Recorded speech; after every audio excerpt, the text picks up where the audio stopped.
Good morning, class 8th student. It's a part 16 and chapter 7 science. Here we are for the discuss the topic cell division and growth. Means as we know that cell is a basic unit of the life.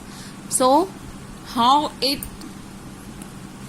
divided and how it taken the growth, how it increased, we see in this topic. All living organisms, whether they are unicellular or the multicellular, can produce more cells by undergoing all cell division. Means all living organism, whether it is unicellular, means while we talk about the unicellular means a single cell or the multi cells, they all are undergoing the cell division process, and after this cell division they attain the growth. This process of cell division is the basis of life. After the cell division, cell is taken its growth and able to reproduce, or they form by the process of cell division. These cells also increase in their numbers. So it is a basis of life because life increase by this cell division only. Okay. So cell division is simple in the prokaryotes. As the prokaryotes are the unicellular organism, they are having single cell for performing every task.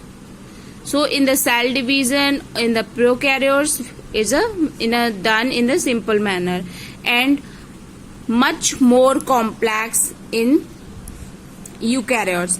Means it is very complicated in the eukaryotes. We read this all in the next standard. Okay, this cell division which is complicated in the eukaryote and it is simple in the prokaryote. It helps the organism to grow or to replace old or damaged cells. Means we see that lot of cells getting damaged while performing their function or after attaining maturity if it will damage. So how and whom replace them? Who take the part of this process to attain their position? If a cell will die, suppose that if a cell will die, so who perform the work of the same cell? Who perform the work of the same cell?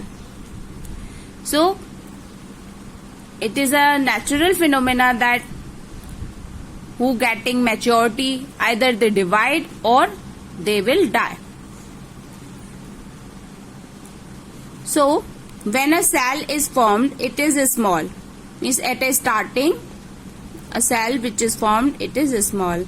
It grows in size. After that it grow in size when it receive nutrients. Means it's just like a newborn baby. It is small in size, but after feeding, nutrition and other food substance, it gets its maturity. It gets its growth. In the same manner, at the starting, a cell is small, but it grows when it receives the nutrients. After reaching a certain size, it divides to form two cells. Means after getting a maturity, we can say, or a certain size, it divides to form the two cells. The new cell formed in this manner is called the daughter cell.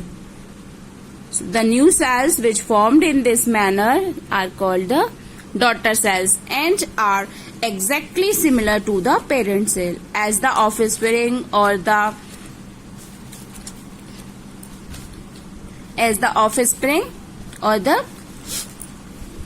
products, or we can say the progeny will same as the parent. Look here, it is a parent cell, and when it getting maturity, it's come in the stage of cell division. Here you see there is a distinction between two parts, and after that they are divided into two daughter cell. And you look the diagram of this daughter cell, it is just resemble to its parent cell. Again look here.